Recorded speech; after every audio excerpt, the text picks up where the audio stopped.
everyone, and welcome to That Sounds Right on 2MB Studios. In this brand new game show, it doesn't matter who is right, it just matters who sounds right. Joining me today is my co-host, Will. Will, are you here in the studio? I am here in the studio, and I'm super excited to be here with you, Misinformation. Thanks so much, Will. I think it's time to be joined by our contestants who are going to be answering a series of trivia questions tonight. We have Lauren Chapman. Lauren, welcome to the studio. Thank you so much, guys. I'm so happy to be here and share my knowledge of everything with you. Well, we can't wait to have your knowledge shared with us. We also have, who's coming up next? Marc hello there. Campasano. Welcome, Mark. Hi there. You're lucky I just finished reading a very big book. I'm sure you did, My Mark. kind of man. Mm-hmm. Well, we can't wait to hear what you learned in that book and maybe in some of the few others you've read. And last but not least, we have our third contestant, Sumeet Sarin. Welcome, Sumeet. Hey, that's me. Thank you. Thanks for having me. I'm excited to be here. Well, we're excited to have you. We're excited to have all three of you in the studio today. Now, as the three of you know, you were able to submit your own questions to the show beforehand. So we are going to hear a series of 9 questions tonight, 3 of which came from each of the contestants. But I don't know, and the audience does not know, who the question came from. So at any time, we will not know who is giving correct information and who is making it up on the spot. It is up for me and you, the audience, to decide what sounds right. Are you ready, Will?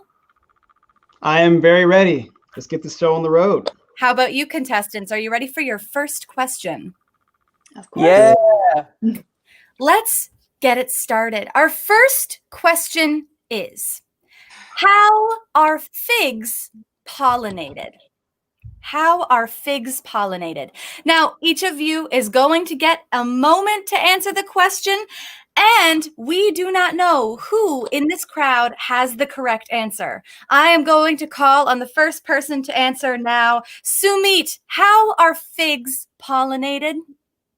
So a lot of flowers are pollinated by bees, by honeybees, but figs are pollinated by ants. So ants will crawl up the stems, pollinate the middle, and take back sweet stuff to their colony. Very interesting. So Sumeet thinks that the sweet stuff is taken by the ants. What about you, Mark? How do you think figs are pollinated? Well, Sumeet is correct in that they're not pollinated by bees. They're pollinated by certain wasps. Female wasps of these species gather pollen from flowers, crawl into the fruit, and die there after laying their eggs. And then the other baby wasps are born inside the fig, mate with each other. The females leave while the males die inside. I see. So a lot of birth and death happening as these figs are pollinated. Is that right, Mark? Every fig is a graveyard. All right. And Lauren, you are the last to answer on this question. Let's hear what you think. How are figs pollinated?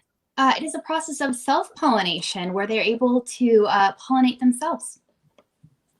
Figs are able to Yes. pollinate themselves. All right. I heard 3 very good answers. Now, audience, you're about to see for the first time how this is going to go. You can jump into the comments and give your opinion about what you think sounds right. And I'm going to take that into account as I assign points. Now, our 3 answers, from my perspective, to review, are Sumeet thinks ants pollinate figs. Mark thinks wasps die to pollinate figs. And Lauren thinks that figs are actually able to pollinate themselves. Now, I'm not seeing any input from the audience on this. Maybe they're just as stumped as I am. But I am going to give the first 5 points of the game to, and I'm seeing some agreement now in the audience about this, Sumeet. Now, I know that bees do not pollinate figs because none of you said that bees pollinate figs. So I'm going to guess that it's another insect, perhaps the ant. Sumeet, you are getting our first 5 points of the game. All right. Sumeet, that sounds right. That is what I have to say about that first question. How are figs pollinated? Now, we might hear from... Well, actually here, I'm going to have to say that while Sumeet's answer sounds really interesting, it's not quite correct. Not correct? What? No, Oh. Mark is actually correct. They're pollinated by wasps who have Oh. sweet, sweet love and death within those figs. So can we actually assign those points to Mark? No, Will, I'm sorry. Sumeet got the points because that sounded right. But Mark, congratulations on knowing something. Let's Sorry, go Mark. ahead and move on. Thank you, Will. Our next question is, when and in what context was Google first used as a verb in popular culture? I'm going to repeat that question for everybody. When and in what context was Google first used as a verb in popular culture? Think about that for just a moment, contestants. Mark, I am coming to you for the first time with this answer. What do you have for us? It first appeared as a verb in the Wall Street Journal in 2001. It was an article about Silicon Valley, but when they used the word Google, they use it to refer to someone who worked at Google. If you Googled, you were someone who worked at Google. They didn't use it to mean search. Ah, interesting. Google to mean someone who worked at Google. So they would say, like, if you worked at Google, Mark, I would say, Mark is about to go Google today. Yeah, it was just a flippant way of talking about the work that they did. Very interesting. Lauren, we're coming to you next. How was Oh. Google first used in popular culture? It was first used in Seinfeld in an episode where Kramer was trying to explain how the internet worked. And he offhandedly said, Google it, as Kramer does say strange things, and it stuck. Really? On Seinfeld? Yes, that early. That sounds a little far-fetched to me, but it might be just far-fetched enough to be correct. Sumeet, you are last to answer. What do you think? I think Lauren's close. I think it's just a little bit after, though. It's around 2002 in the TV show Buffy the Vampire Slayer. Willow tells another character she should Google a character that they were looking for, and Xander says she's only 17, but they look her up anyway because they didn't know what Google was at that time. Wow. I just heard 3 very convincing sounding answers. Now, because the question was in popular culture, I am going to, I'm thinking of ruling out Mark's answer. Is the Wall Street Journal popular culture? Yes, it is. No, it's not. If you're on Wall Street, it is. Well, I'm not, Mark. What I meant when I wrote the question. We have some love for Sumeet coming in here, and I have to say, Sumeet, the way that you were searching your brain for the line from Buffy the Vampire Slayer makes me really think that you were thinking back to an actual episode. I'm gonna have to say, Sumeet, that sounds right. Oh boy, that is 5 more points for you. That's actually correct. Sumeet, congratulations. You got it right, man. Hey. Whoa. Sumeet, there was so We much. got one. There was so much truth in your eyes and voice when you said that. I must have just known. We are going to move on to our final question of the first round, and that is, one member of Andrew Jackson's funeral party was kicked out before the sermon. Who was it and why? One more time, contestants. The question is, one member of Andrew Jackson's funeral party was kicked out before the sermon. Who was it and why? This time, we are going to Lauren for the first answer. Lauren. Yes, this was his brother. He was showing a lot of emotion, crying a lot, and people thought that was not in good taste for a gentleman of the time. Toxic masculinity ruins the funeral party again. Thank you, Lauren. That sounds like it could definitely sound right. We're going to head over to Sumeet next. Sumeet, what's your answer? So Andrew Jackson's wife had passed away a few years before, and he had acquired her African gray parrot named Pole.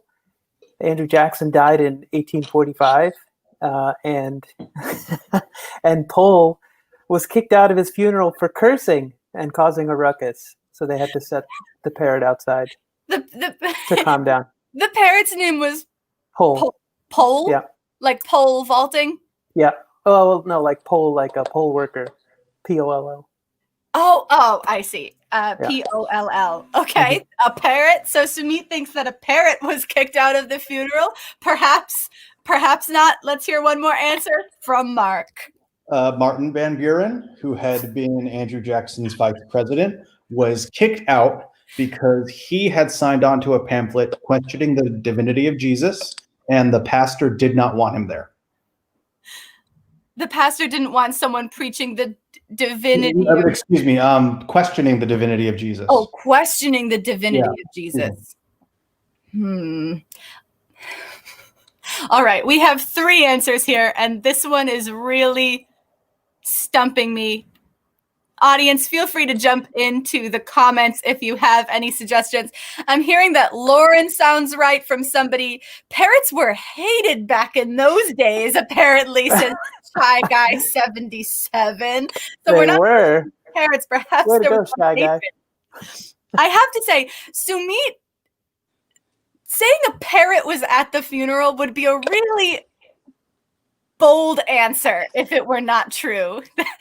That's giving me pause. We've got some disagreement in the comments. I am going to agree with Ben and say, I think a huge display of emotion from his brother sounds right to me. That is 5 points to Lauren. Well, actually, here, I'm going to have to say, while that sounds like it would be most probable, I'm going to have to disagree. The parrot was actually the correct answer. It was a cursing parrot. It was a cursing parrot. Yep. Parrot at his funeral? Yeah. The parrot did not agree with his racist views. The parrot was correct this whole time. Should have listened to the parrot. That parrot was causing a righteous disturbance. Can we give those points to Sumeet on that one since he got it right? There will be no points assigned for correct answers. Thank you, Will, for giving us that information that is useless in this particular game. Everybody, that is the end of our first round. Checking in, Sumeet is in the lead so far, but there's a lot of game left. It's tight. Now, it's real tight. Since you're in the lead, do you want to go ahead and plug any shows or projects you're currently a part of? Tell us a little bit about yourself. Sure. I am currently hosting another show on 2MB. It's called Level Down. I'm hosting it with a couple of friends of mine, David Thomas and Ryan Dally. We stream video games on this show. Last week we streamed Sims 4, and it ended up that I was starting a cult, and Ryan and David were criminal masterminds, kind of rising their way up the ranks. It was a lot of fun. So come check us out. We're on every other Friday on 2MB. Fridays at 6:30. Excellent. Level Down right here on 2MB Studios. Thank you, Sumeet. Thank you. All right. We are going to move on to the second round. Contestants, how are you feeling so far? So confident. Excellent. Invigorated. Like garbage. Marc, a rough start for you, but I'll tell you, we have a lot of game left. Hang in there. Hang in there, Marc. It's anyone's game, as they say. Our next question is, pearl diving is slang for what and why? Pearl diving is slang for what and why? Sumeet, we are coming to you first for your answer. Pearl diving is another word for dumpster diving, and basically, if you find an item of value, like a pearl, for instance, then it's called pearl diving. It might be jewelry, it might be a piano, it might be, that table that fits perfectly in your living room. But when you find that item, pearl diving. I see. Pearl diving. It seems like a pretty flexible term. It is. Yeah, it's like if you found the thing that you were looking for, then you would go back to your friends and you'd be like, "Man, I went pearl diving today." Nice. Sounds fun. Thank you, Yeah. Sumeet. Mark, we are coming to you next. Pearl diving is the gender-swapped version of gold digging. So when a young man finds a wealthy old lady to marry to get some of that sweet money, she's wearing pearls. It's pearl diving. All right, I buy it. I buy it. Lauren, Pearl diving. Hear your answer. Pearl diving is slang for dishwashing. If you're plunging your hands into sudsy water and you're bringing out white dishes, those are the pearls. A pearl diver is a dishwasher. And it's highly discussed in the book Dishwasher, One Man's Guide to Wash Dishes in All 50 States. Wow. Whoa. Who wrote that? Dishwasher Pete. Not real books, don't worry about it. Okay, that was a lot of specific information. But I have to say, I'm really skeptical about a book called Dishwashing in All 50 States by Dishwasher, One Man's Guide, One Man's Journey to Wash Dishes in All 50 States. I have to say, I think Mark's answer sounded the most accurate to me. That makes sense to me. A pearl diver, pearls wearing of those women they're chasing. Mark, I'm going to say that sounds right. Thank you. That's 5 points to Mark for that answer. Can I jump in here and say that while it sounds right, it's not actually correct? Whoa, Lauren had the right answer with dishwashing. Yeah. The book she quoted was actually real. Dishwashing in All 50, that's a real book? Yes, and it's written by Dishwasher Pete. He's been on talk shows. Dishwasher Pete? Yes. It doesn't Dishwasher sound real. Pete. It's an excellent book. It's a memoir. I love it. You should check it out. Is that correct, Will? Dishwasher Pete? That's correct. And therefore, Lauren should get the points. Well, maybe 5 in points. another game. Thank you for your input, Will. But Lauren, That's right, Lauren. no points for that correct answer. Thank you for the sympathy banner, AV. All right, we are moving on to our next question in round 2, which is, what is the zone of death? That's the whole question, everybody. I'm going to repeat it. What is the zone of death? Mark, I'm coming to you first. The zone of death is an area of Yellowstone National Park where, in theory, you can commit any crime because of this weird situation with overlapping jurisdictions. If you commit a crime there, there is no relevant court that can serve you. Your right to a trial literally cannot be met, and therefore, in theory, you can commit any crime. That is the zone of death. And it's called the zone of death because that's where people can be. In theory, murder is legal there. No one has ever tested this. Oh. Well, that's a pretty scary answer, Mark. I know. It's tough to think about. That's tough to think about. Lauren, I'm going to head to you next for your answer. Yes. The Zone of Death was the working title of the opening sequence of the Twilight Zone. Obviously, they went into a more like a spooky anything can happen, but originally it was the Zone of Death, not the show, but the original opening sequence when you see the door and the eyeball and the stars. The Zone of Death. I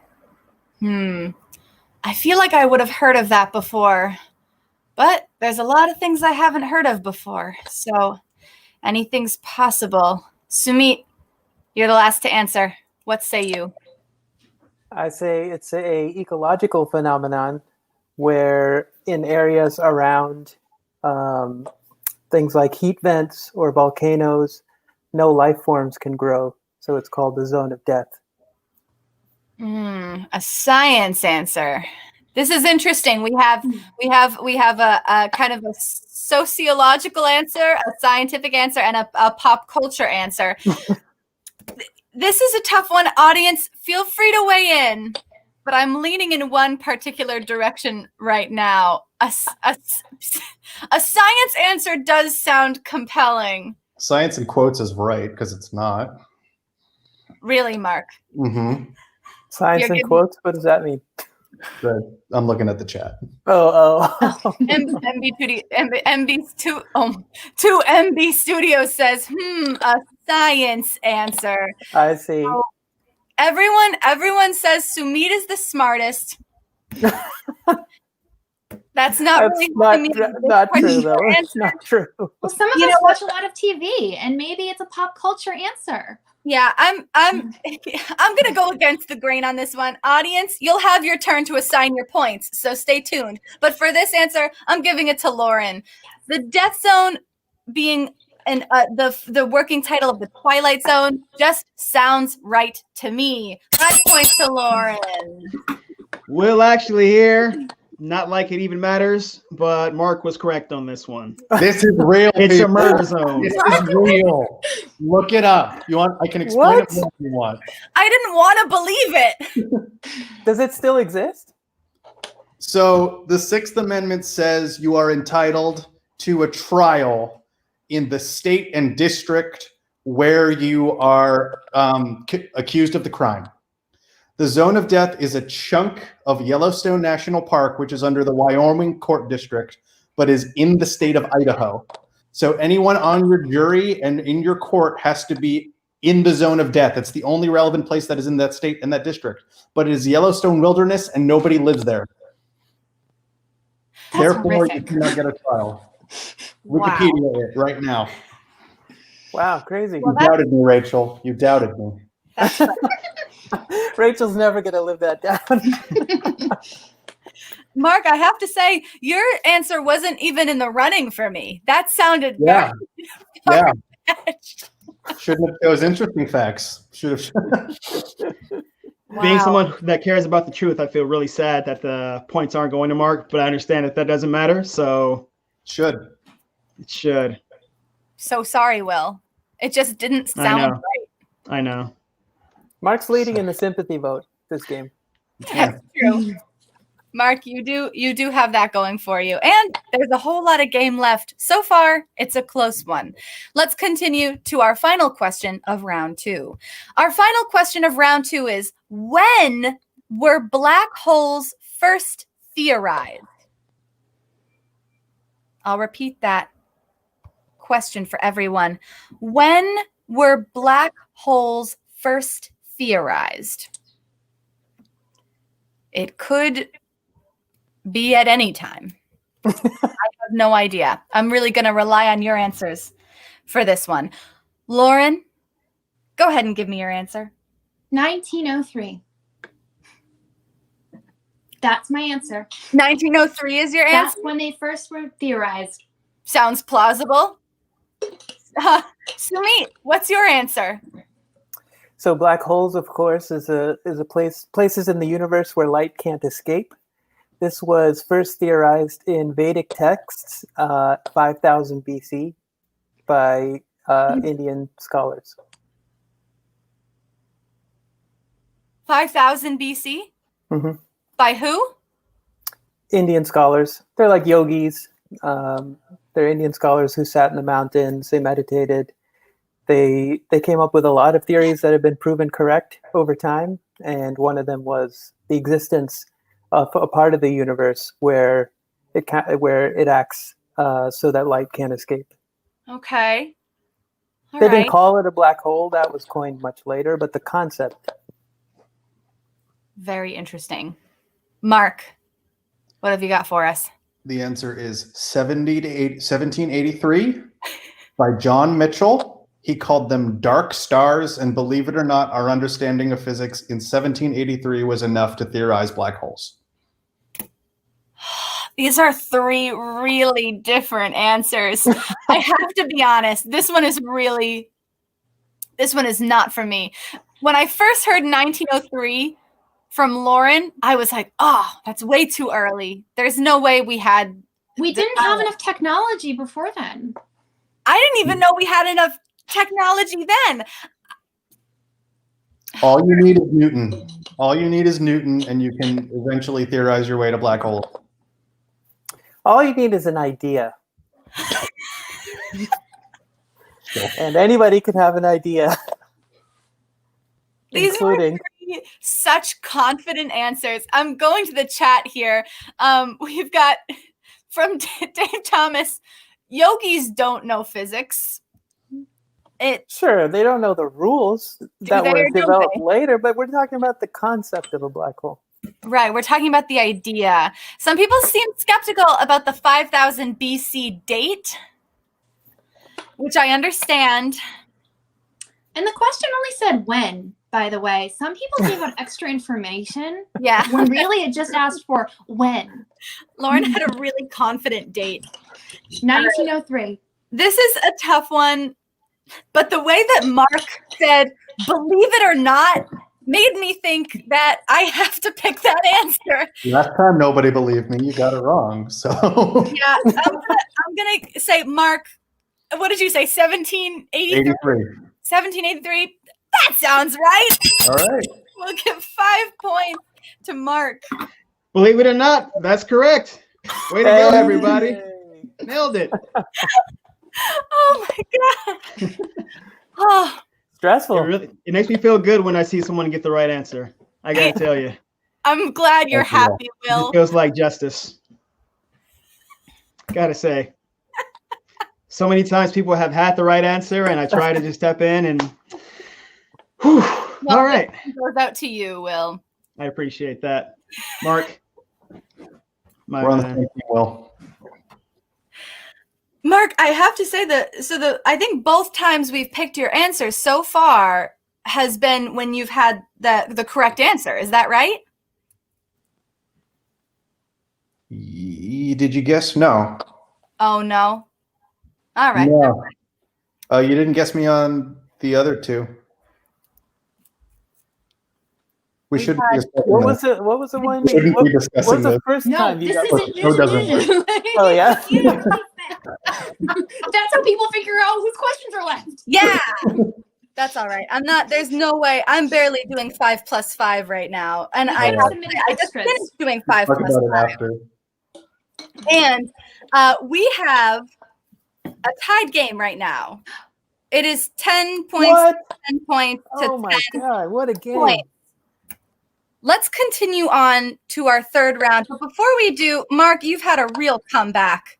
Thank you. Tell us, do you want to introduce yourself? Tell us a little about yourself. Plug anything. Sure thing. Here on 2MB Studios, occasionally on Friday, I'm part of the 69 Minutes of Sex with Me, along with You Misinformation and like half of the chat. So that's a good time.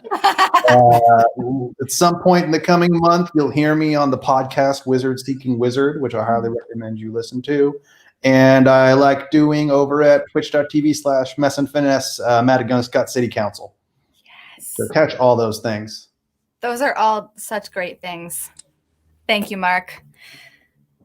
Is everyone feeling ready for our third round? Yes.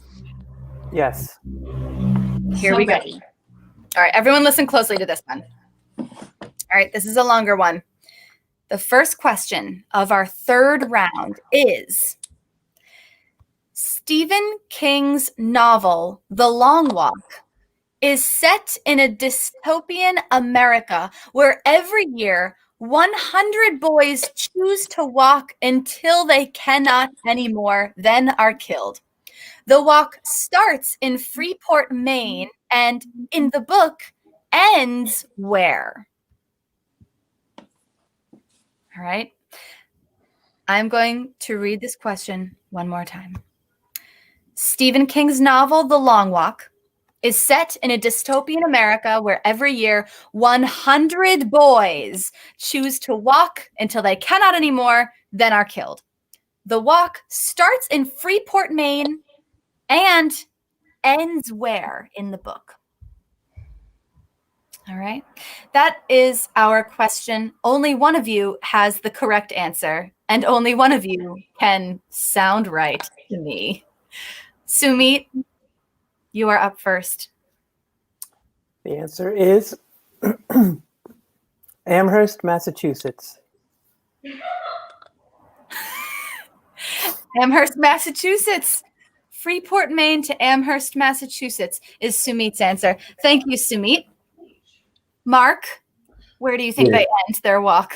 It ends in a town called Olive in Georgia, because although the book never mentions this, it's a reference to the existing Appalachian Trail. In the dystopian future, they've forgotten it's the Appalachian Trail. They just call it the Long Walk. Okay. All right. Two very different answers so far. Lauren, what is your As a native New Englander and Stephen King fan, I know he would never end the book outside of New England. It ends in my hometown, Danvers, Massachusetts. Oh, a personal connection. Mine is the longest walk. Pretty damning. Yeah, Mark's answer is definitely the longest walk, which is the title of the Long Walk is the title of the book.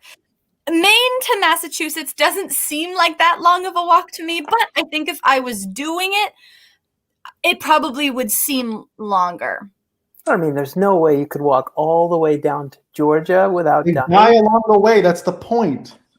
Yeah, but Let's you can't. discuss Stephen King would not end it in Georgia. You can't survive 1,000 miles. You don't have water or food or anything. Stephen King. It's 100 boys. Mm-hmm.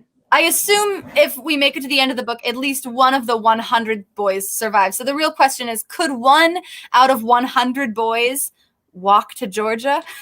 But what route would they take? Appalachian Trail. It doesn't say how old the boys are.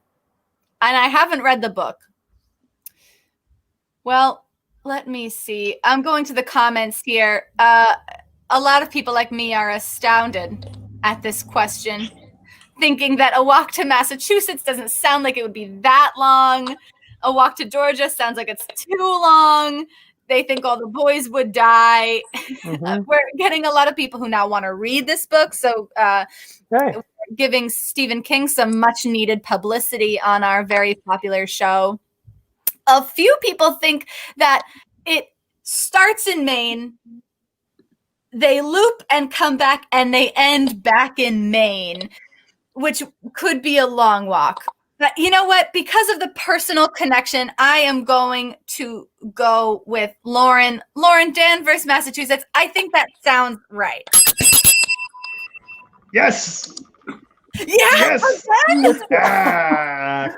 You were right. I'm happy. Will, you Way to must go. be walking on air right now. I am walking on there. For a second, I thought you were actually going to choose Georgia, and I was going to be sad.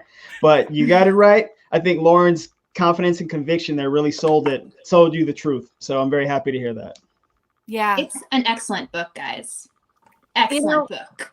Content- Ages 13 to 18. Why are they walking? How long can they last? I have no idea. That's the mystery. Not that far. Wow.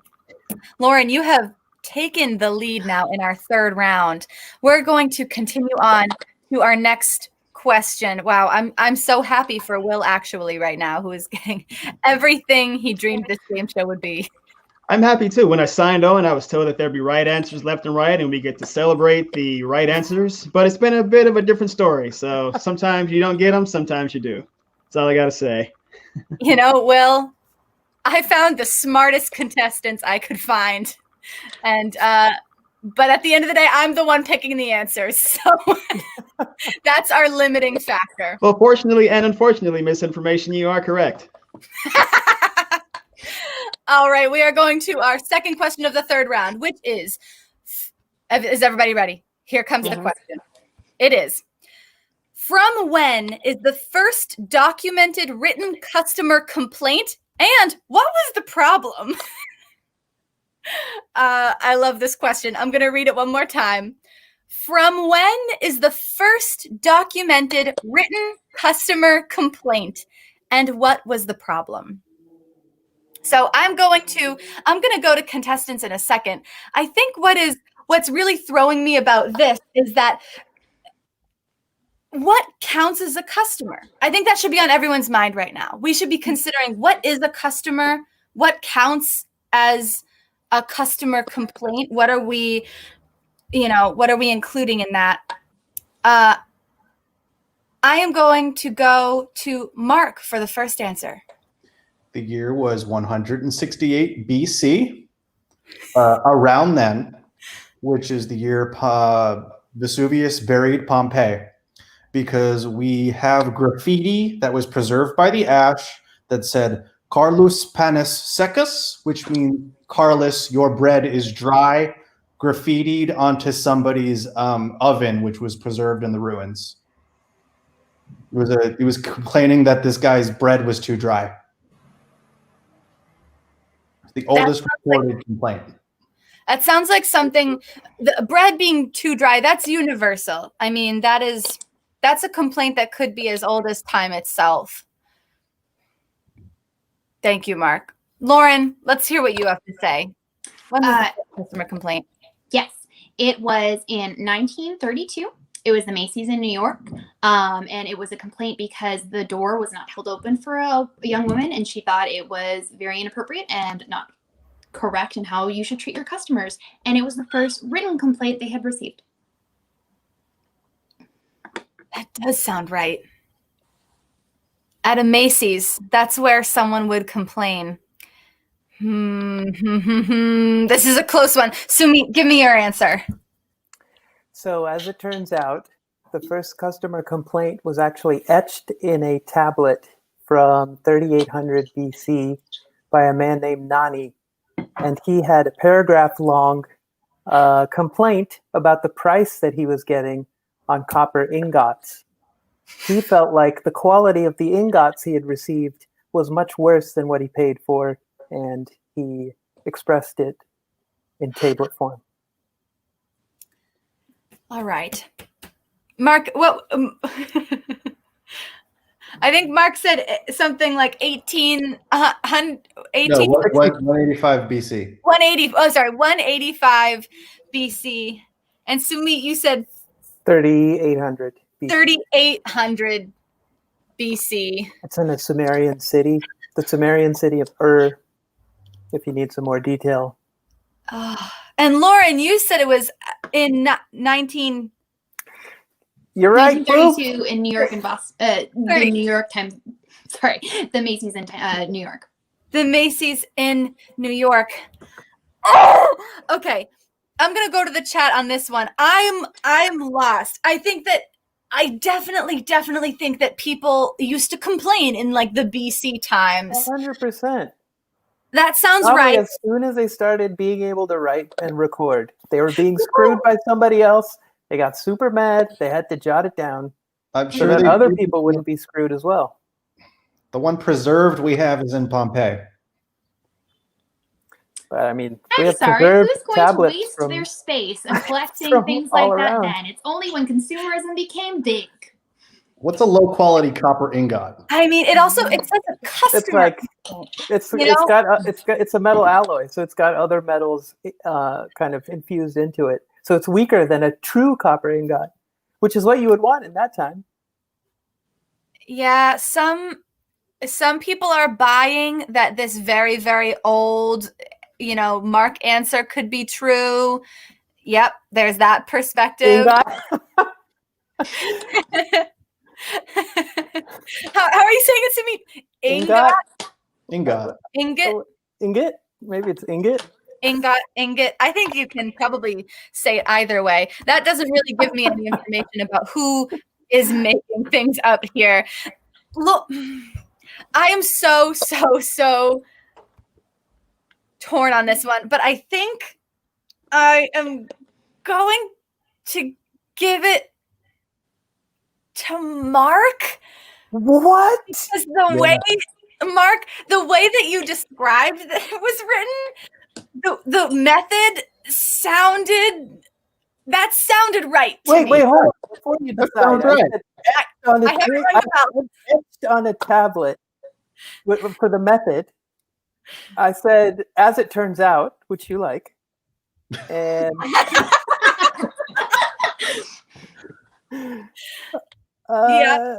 yeah, I do like that phraseology. Right. and copper ingots. What can I say? If you get screwed on that, you're gonna write it down. You probably get lousy bread all the time. Okay, now I'm actually thinking that it might be Sumeet because I think I remember hearing something in history about that. You did. Why would you etch a whole tablet about this? Because there was like It's so valuable. wasn't there a big wasn't there a big disagreement happening like between two different places about the ingots? Ingots? Sure. I really don't know. I feel like Lauren just might be right this whole time. I mean, a customer complaint that actually recorded for the store's records. I really like But this. they've been stored around for You don't thousands think of there was years. a complaint before 1930 something? No, there wasn't. That's when it happened. It's been manufactured for hundreds of years. All right, listen, I was about to ring the bell, but I was poisoned by the sweet, sweet words of Sumeet, and I'm going to give Sumeet the point. Yeah! You won't regret. As it turns out, Sumeet was right. Yay! Well done. Well done, well done. Will, we're having a good night. We are having a good night. And for me, most of the answers have been right so far as you getting them right. So that's makes me very happy. So many people are getting points for actual information. Yeah. Turns out sounding right and being right can sometimes be the same thing. Sometimes, but as we've seen, not always. We've got one more question left in the third round before we head into our final lightning round, everybody. The final question of the third round is, this marching band auxiliary phrase incorporates a household item. What is the phrase and what does it mean? I'm going to say it again. This marching band auxiliary phrase incorporates a household item. What is the phrase and what does it mean? Lauren, it's your turn to answer first. Okay. It is in the toaster. It is specifically for color guard because if you break form and you do not stay in your vertical and horizontal planes, you can either break the whole form or you can actually hit another member over the head with a flag. Wow. In the toaster. In the toasters, you're keeping vertical and horizontal lines. That could be right. That Like could a be toaster. right. Sumeet, what do you have to say? It's put it in the blender. So when somebody yells out, put it in the blender, the entire band and the color guard can run around wherever they want for a second. So it looks like a blender's like cutting everything up. And after a predetermined amount of time, you stop and you go back to exactly where you were. Sounded like Sumeet took some inspiration from Lauren's answer. I'm not sold quite yet. Mark, what do you have to say? Did she say the same thing? No, I said in not the the same. toaster. Not the You said a different appliance. Don't worry.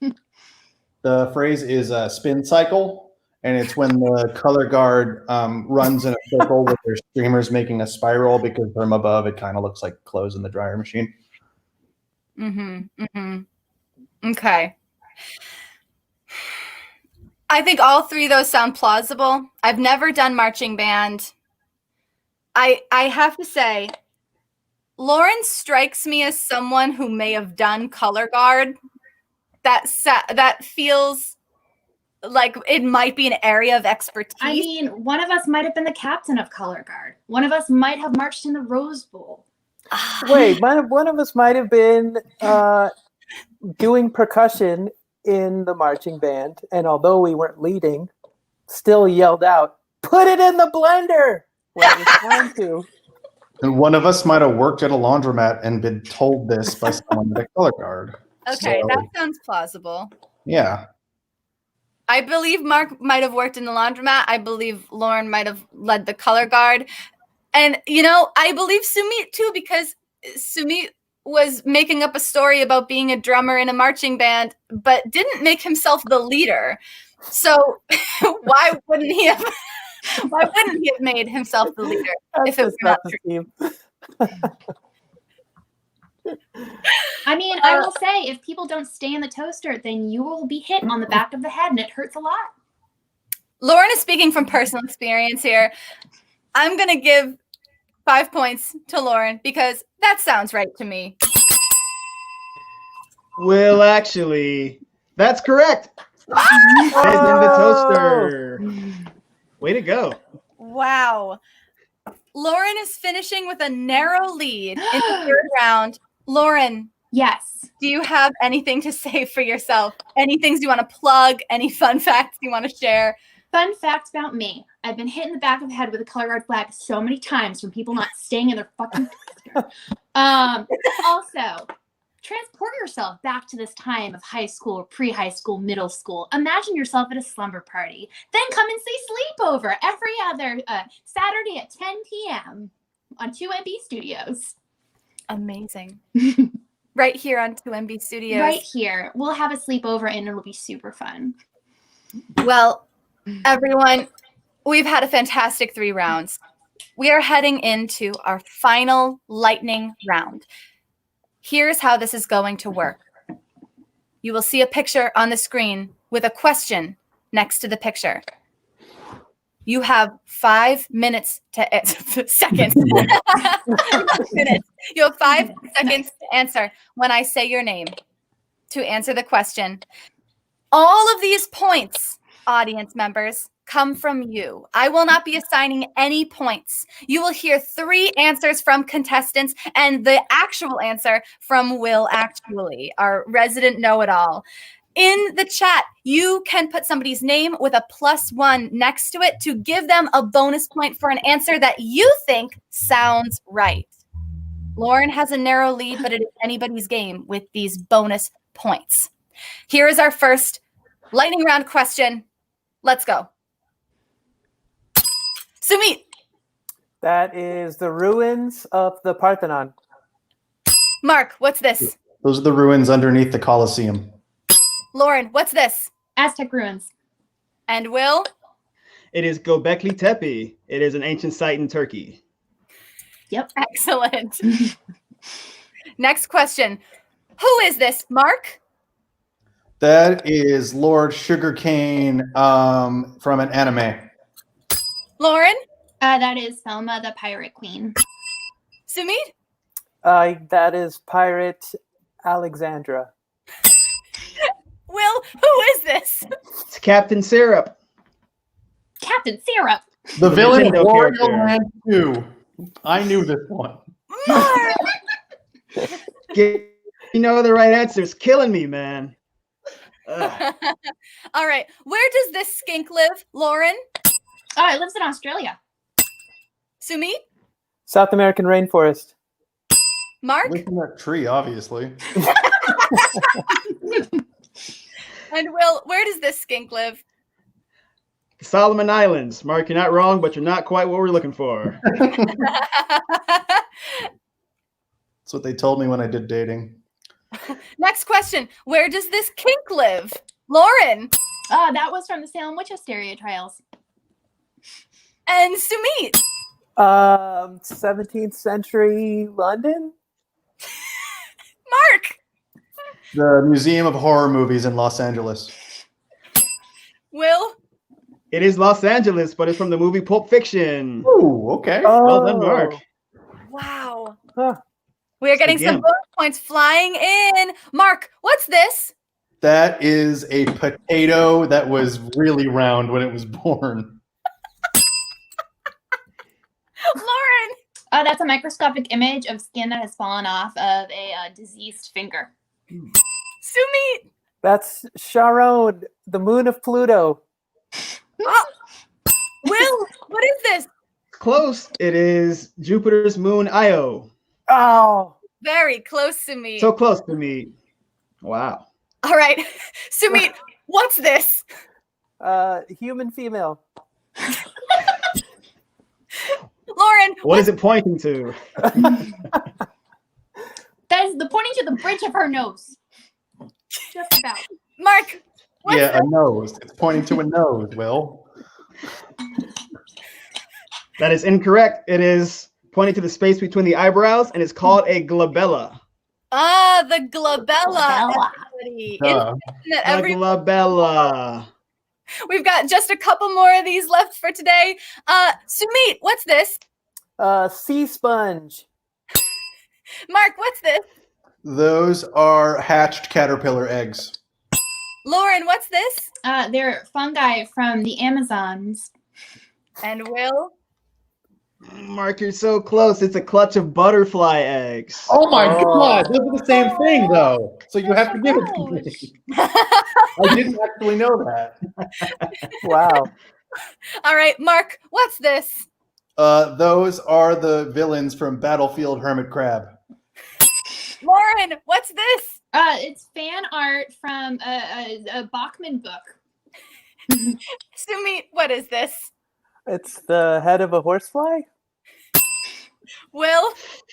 It's actually a creature called Gartham from Jim Henson's The Dark Crystal. Oh.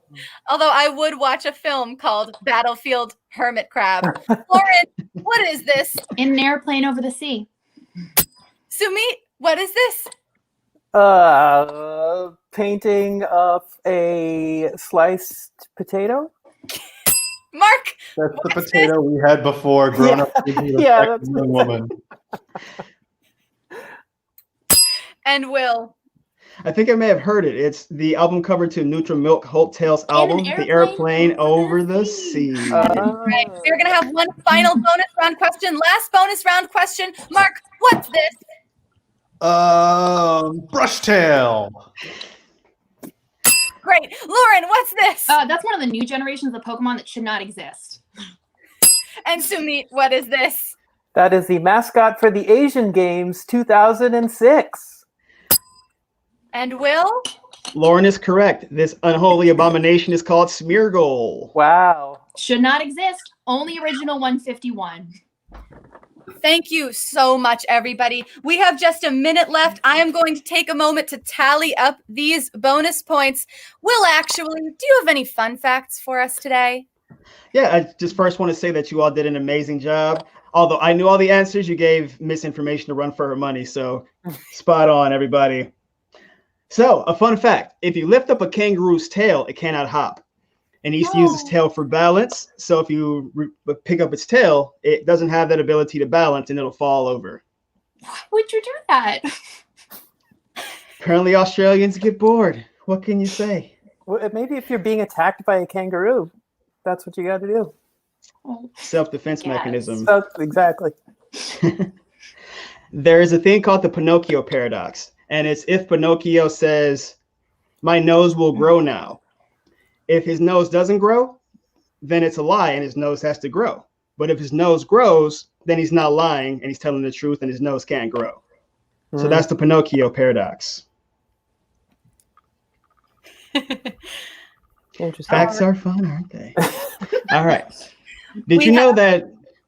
Can I do one more? Go ahead. Did you know that during your lifetime, you will have enough saliva to fill 2 swimming pools? Gross. Huh. Very gross. I don't want to know that. I'm so glad we. Now you know. Knowledge is power.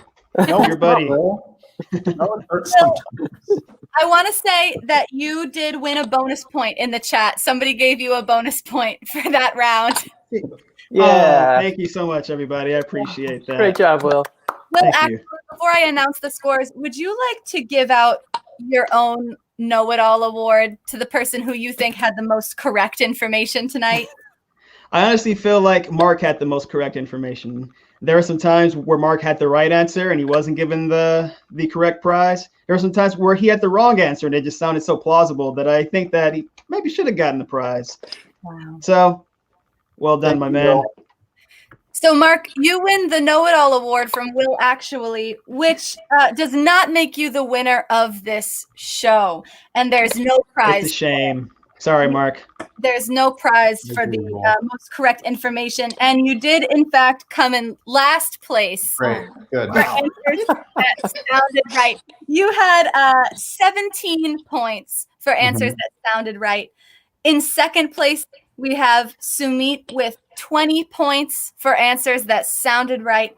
And Lauren, you are going to take it away with a whopping 27 points. Wow. For answers that sounded right to me and the audience, making you the most qualified person here, which is why, Lauren, we are going to be awarding you a diploma from 2MB University. You can expect that in your inbox forthcoming. Please use it to apply to jobs, to brag, to hang in your kitchen.